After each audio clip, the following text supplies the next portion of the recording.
This video brought to you in part by these fantastic sponsors. Greetings and welcome to the channel. I am the Shotgun Shogun. Better grab that popcorn, get your drinks ready, and strap in because we've got a lot to talk about. Not only have we gotten more dev notes, but I want to cover the Q&A from the Epic 7 Festa.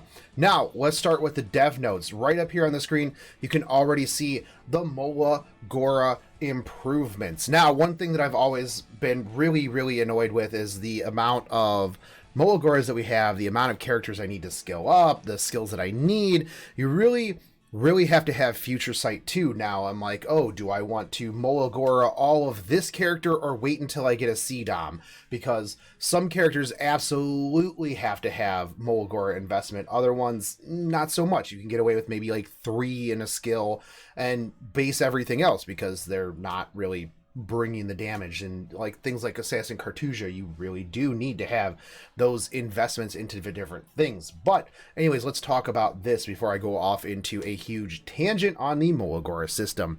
So because it appears that some players still wish to enhance their various heroes and they believe that it is too costly, we are preparing a third round of improvements to the Mola Gora system. Currently, we plan on reducing the Mola Gora cost to be 12 to 18% lower than the current standard, and you're prepping to implement these changes in the July update. Now, this is the July 7th update, I believe. We're going to get the 27th, and then we'll get a July update, which should be probably, if we get it the 27th, maybe the 4th, or we'll probably get it the I don't know, 10th or something along those lines. Anyways, regardless, we're talking about this right here. So after the Mola Gora system's improved, players will receive any excess Mola Goras spent via their in-game mailbox. In addition to these changes, we also created a new content which rewards players with Mola Goras too. For example, we have added the Adventurer's Path, which gave so many. And starting on July 1st, the Automation Tower will also offer Mola Goras as rewards. That is amazing. Now, I know that in raids, I always go for the Queen's chest, the 4 and the 4 cost in the first one, hoping and praying that I get a Mola Gora seed. So this is really nice. More ways to get those outside of packs and everything like that is really good. However, please note that we are not considering a skill recall function, so I guess I can quit complaining about that. We are planning new content so that different heroes can be used in a variety of content, such as for the world boss, which will be included in the future. Additionally, we will continue to balance heroes so that every hero can be used effectively. Now, that's one thing that I really like, and that it seems to be really cool about this dev team, is that they are very concerned about every hero being used. They do constant strengthening quests, specialty changes, stuff like that.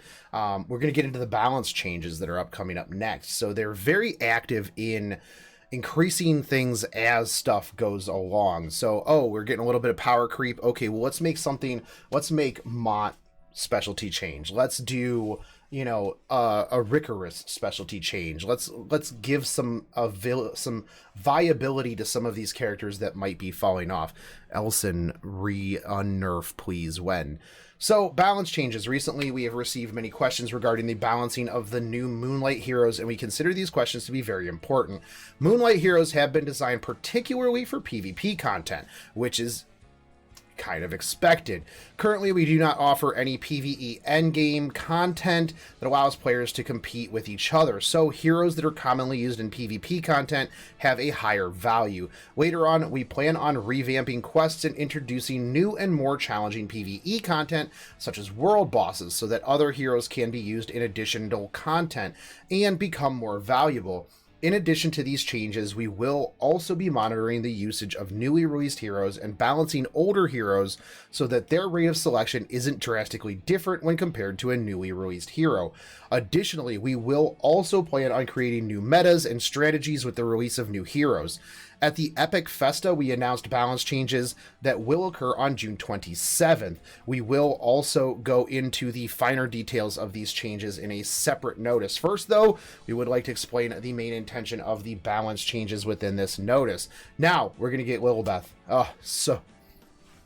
There was some concerns when we were doing the 24-hour stream that she wasn't animated, so everyone was like, she's not animated, dude. Do we know if we're going to get her? So the new hero, Lilibet, is planned to release as a warrior with the ability called Extinction.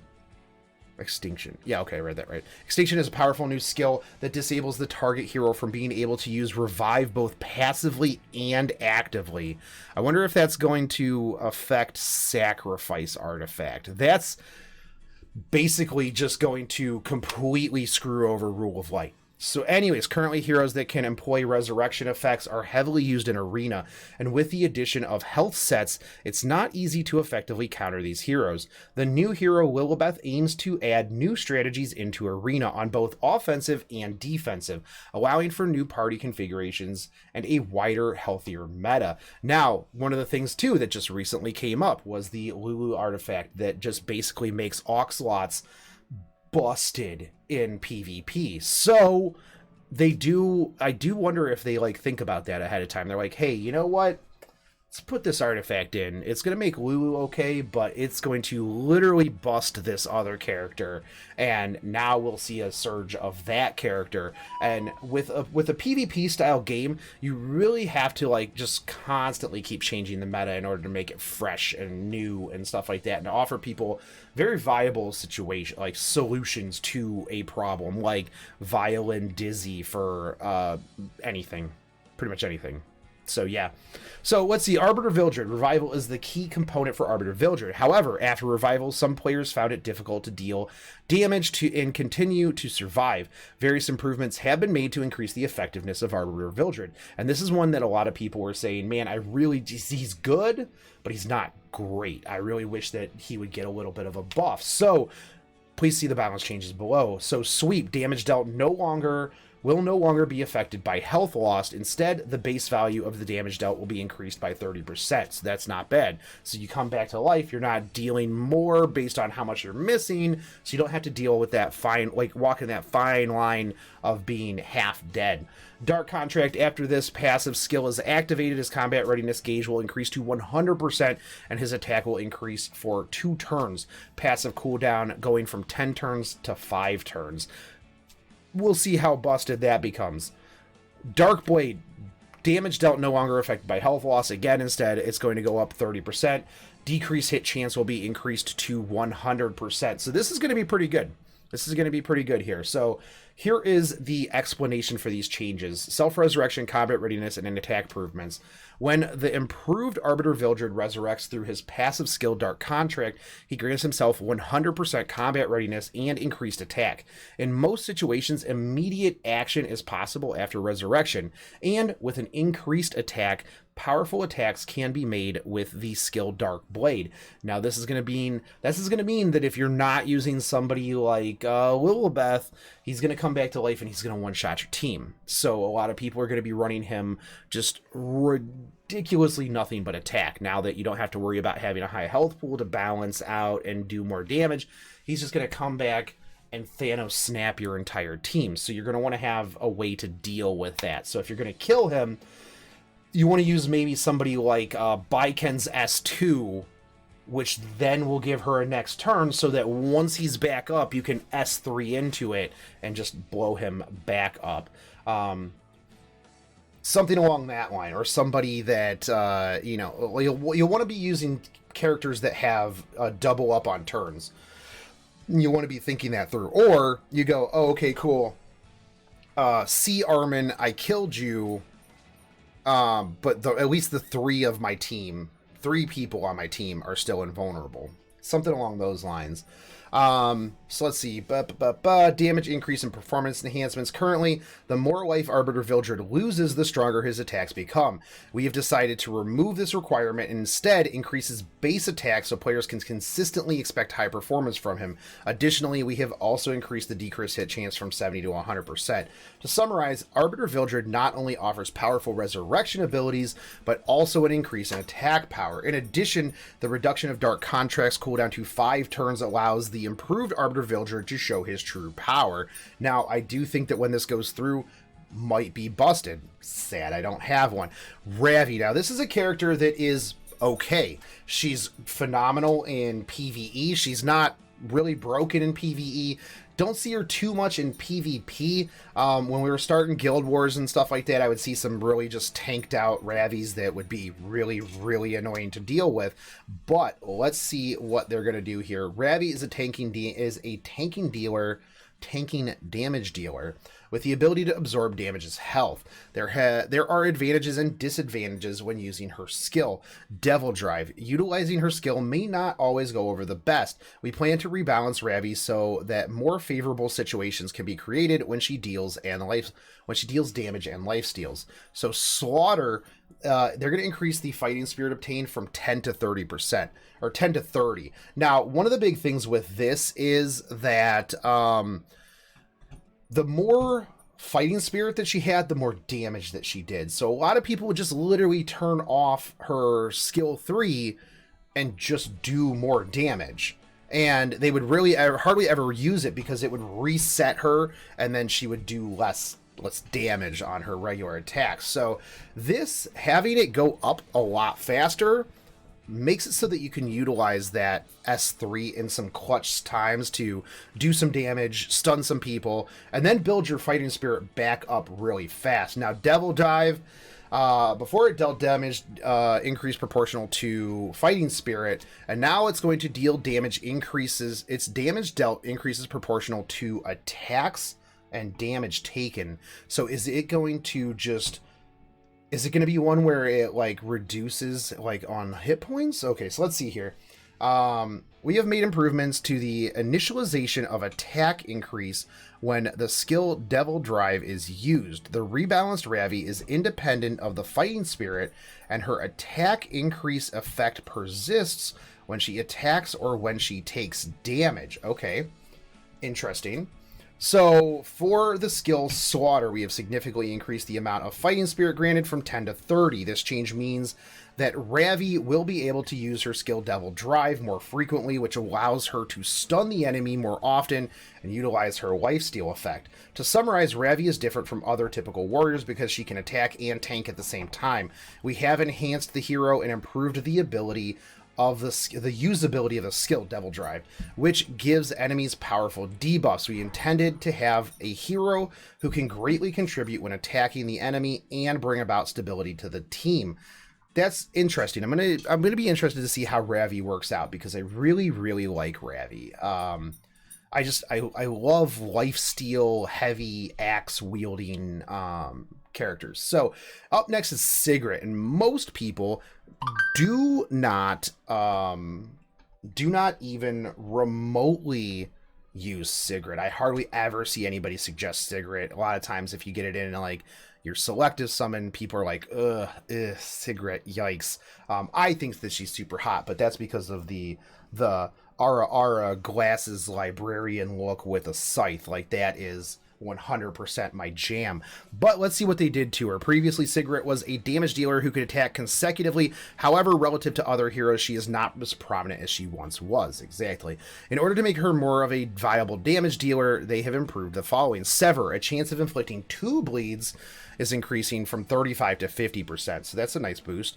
Smash, the chance of inflicting bleed is increased from 85 to 100%, and Guillotine penetrates the defense by 30%. Could we see an increase in the bleed meta? That would actually be pretty interesting, having a team of like Haste, Baiken, Sigrid, and Dizzy to increase the timer on all of those bleeds, and you just stack tons and tons of bleeds, and then they just die. That would be pretty interesting to see. In addition to heroes mentioned, we are also considering balance changes to the following heroes. Judge Kisei, May Chloe, Violet. Why? Violet's busted, dude. Like, Violet is insane. Why are they going to balance him even? Because, like, when they say balance, I feel like they mean improve. There's hardly any time that I ever see anybody get nerfed in these balances. Bloodblade Karen, they're probably going to give her the Vildred treatment. Assassin Sid, Corvus. I know somebody in my Discord who's super excited about that. Cartusia, Purges, and Lots. We look forward to hearing the valuable opinions of our heirs in regards to these heroes that have been selected. Now, I definitely think that Assassin Sid is a sleeper. A lot of people have been sleeping on that. Judge Kisei has like her niche, but I'm interested to see what they do there. Maid Chloe is just kind of looked down on as an ML 5-star. Violet, I don't know what they're going to do. Like, I think Violet is pretty powerful right now. Vanilla or Cartusia don't really see a lot of. Same with Purges. Usually they're just used for fodder for their Moonlight versions. Lots, I'm interested to see what they do with Lots as well, because Lots is pretty good, as in my opinion. I think a lot of people are sleeping on Lots. But that is really, really interesting. Please note the changes above are not final and they may differ when the actual balance update occurs in the future. Epic 7 would like to be able to balance heroes and artifacts at approximately 6 to 8 week intervals to encourage unique metas. So we can look forward to pretty much like every 2 months we're going to see a balance change, which I actually really like that. That's really awesome. Now, Moonlight summons improvements. The amount of materials required in order for players to be able to receive a Moonlight summon is high. Additionally, the difference between the expected results and the actual results is also large. Therefore, we've been discussing the need to implement certain safety measures. However, we need to take caution as we approach this issue because making improvements to the summon system would change the value of many heroes and materials in the game. We have heard a lot of opinions from our heirs regarding the issue, and both the developers and the publishers regard it as an important issue. Now, one of the things, in my opinion, is yes, it is too high. Even if you're gonna wail for Moonlight characters, it's not cheap at all. You have to do 600 summons, 600 summons for one Moonlight summon, and that's pretty yikes, man. That gets really costly, and then you're just gonna get a Gunther. That's what you're gonna get. You know, you're going to get a Gunther or you're going to get an Arrowwell. And Mystic Summons are not a viable alternative to getting that Moonlight 5-star. Now, one of the things that is going to be really tough is if they change everything moving forward, what are they going to do to compensate those people who have been playing since day one and have really put in a lot for Moonlight summons, myself included. So it'll be interesting to see what they do with this one. So game convenience improvements, and I see something in this that is really kind of exciting for me.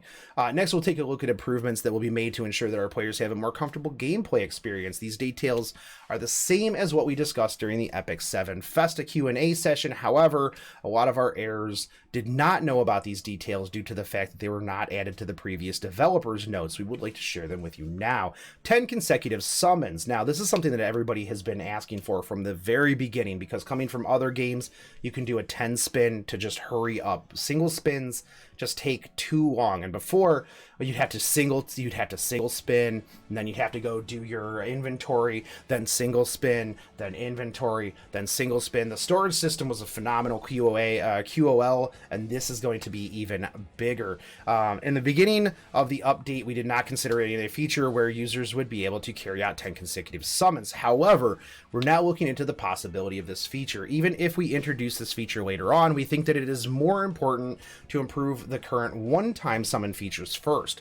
In the previous update, we made adjustments so that players did not have to tap when summoning. Current improvements include adding the option to skip certain steps when summoning and improving the process for when our players are summoning repeatedly. So I guess I could see them maybe doing something like where it's like, how many do you want to summon? Oh, 50? Okay, cool. Hit that and it'll just auto cycle through. You'll just see one, but it'll just auto cycle through.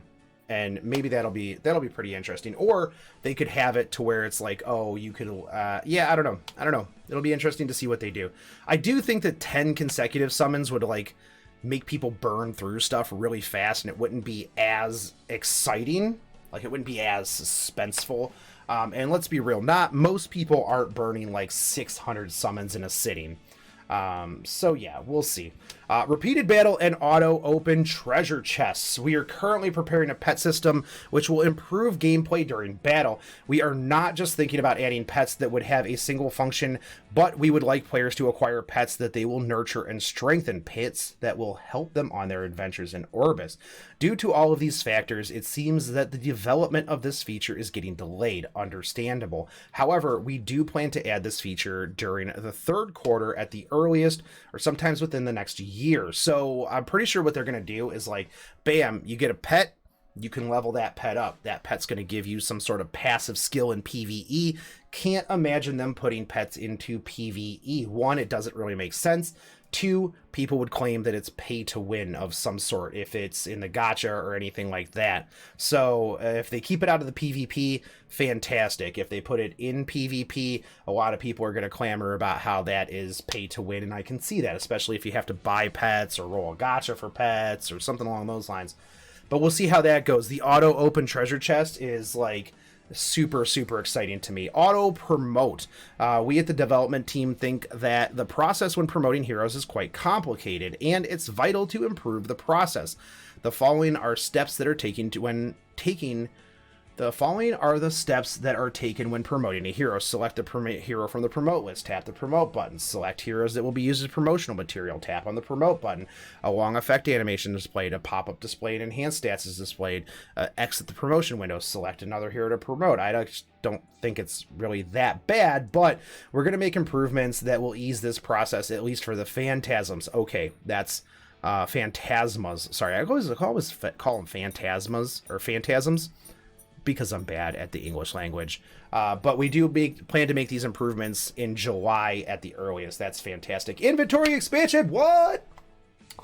There are many details that are involved in order for us to make adjustments to the hero window and expand that inventory. As a result, it's not possible to make changes to this immediately, but it's coming eventually. We understand the frustration that players may face due to the lack of space in their inventory. We have worked on and are still working on the following fix to this issue. Storage features added 529, which is amazing. Charms will be sent to another inventory in order to free up more space. Yes, that is super amazing. So these dev notes, tons of awesome information. One of the big things that I really like about this game is that they really often put out their dev notes. They put out what's coming up, what they're doing, showing that they listen to the community. That's a huge thing for me. If you know me and you follow my channel, communication, just tell me why you're doing things. I think that when they really explained up here what they do and how they look at things with the balance changes, really awesome. And I like the fact that they confirmed that Lilibet is going to be a playable character. So you can just start saving now, because more like Lilibet, am I right? So, because I know a lot of you are going to be in on that, but that's really awesome. Now, I did get linked to this this Reddit thread, and this is Tuioi1. I probably butchered your name. Thank you for putting this together, and thank you for translating this. Now, I wanted to go through some of this Q&A because it was really cool. So the first one up was, tell me about the Unum engine and the skill animations. So the answer from the devs: when we were developing, we considered premium 2D RPGs as our motto and focused on the animation. We could not find the engine and performance that we wanted, so they just created their own engine that removed the loading while creating the desired animation with high compression and recall. Now, like one of the things my dad always said, if there's not a tool that does the job, just make it. Just make it. I've welded tons of tools together to just do what I need it to do. If it doesn't exist, get out there and make it exist. Do you plan to sell formal merch? We are planning to produce it as high quality as the game. It just takes some time. Trust me, I know. Real-time arena is coming this year, which is super awesome. I'm really hype about that. Aether's gender, who is her dad, officially male, but they did not set Aether's dad. So there you go. Sorry, boys. Aether is a dude, and if you've played through, I won't ruin the second story if you haven't played it. Why not add features like auto-repeating battle and 10 consecutive summons? We already went over that in the other one. Add achievements. With this update, to answer the question that some want after the 4th floor of the Nyx Labyrinth. It will be after the Raid Labyrinth update. So we might be getting more achievements after the Nyx Labyrinth update for the Raid Labyrinth. I don't know. We'll see. We're gonna be getting world bosses within this year. We're gonna be getting monthly content. The Automation Tower, obviously. We can get in the episode 1 adventure only Catalyst and Hunt. We're hard to get equipment with good options, so you don't want to revamp this. In the future, you will get one-time play only and rewards by Trust and Story Adventure. I sympathize with Hunt, so I'm thinking about content that can get you unique equipment. Okay, so this is probably like where they come in with like the AP shops and stuff like that, with a story like, boom, here's some unique equipment. Oh, here's some unique equipment. Hunts, I don't know. I have my opinions on Hunts, so that adding in the bookmarks and the energy and stuff like that. I don't know. Moonlight Summons, we already kind of went over that. Is there a way to wear skins to existing characters or completely new character way? Both.